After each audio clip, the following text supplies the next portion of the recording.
RCB team review. ఈసారైనా Esala cup నమ్దే అంటారా లేక ఈసారి కూడా కప్పు లాలీపాప్ అంటారా అనేది ఇప్పుడు చూద్దాం. ఫస్ట్ ఈ టీం యొక్క ప్లస్ పాయింట్లు మాట్లాడుకుంటే వీళ్ళ బ్యాటింగ్. దాదాపు 6 మంది మంచి batsmen Virat Kohli, Salt, Rajat Patidar, Livingstone, Tim David ఇంకా జితేష్ శర్మ ఉన్నారు. కానీ వీళ్ళ మధ్యలో దేవదత్ పట్టికల్ని తెచ్చారంటే మాత్రం మనోడు కాస్త స్లోగా ఆడతారు, రన్ రేట్ పడిపోయే అవకాశం ఉంటుంది. కానీ ఓవరాల్ గా బ్యాటింగ్ అయితే సూపర్ గా ఉంది. ఇంకా ఫాస్ట్ బౌలింగ్ విషయానికి వస్తే భువనేశ్వర్ కుమార్, జాష్ హెజల్వుడ్ ఇంకా ఎస్దెల్ చాలా బాగా వేస్తారు. కానీ వీళ్ళు ఆడే ఎక్కువ మ్యాచ్లు చిన్నస్వామి స్టేడియం, ఇది ఒక బ్యాటింగ్ పిచ్ ఉంటుంది.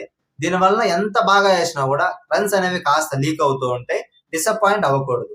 ఇంకా స్పిన్ విషయానికి వస్తే వీళ్ళ వైపు కృణాల్ పాండ్యా స్పిన్ అని చెప్పి ఫాస్ట్ వేస్తూ ఉంటాడు, కాస్త కొట్టించుకునే అవకాశం కూడా ఉంటుంది. ఇంకా ఎక్స్ట్రా స్పిన్నర్ ఎవరైనా ఉన్నారని చూస్తే టీం మొత్తానికి స్వప్నిల్ సింగ్ తప్ప ఇంకెవరు కనపడటం లేదు.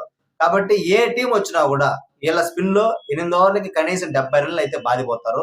సో ఓవరాల్ గా బ్యాటింగ్ ఎప్పట్లాగానే ఎంత బాగా ఉన్నా కూడా బౌలింగ్ అనేది నిరాశపరిచేదానికి అవకాశం ఉంది.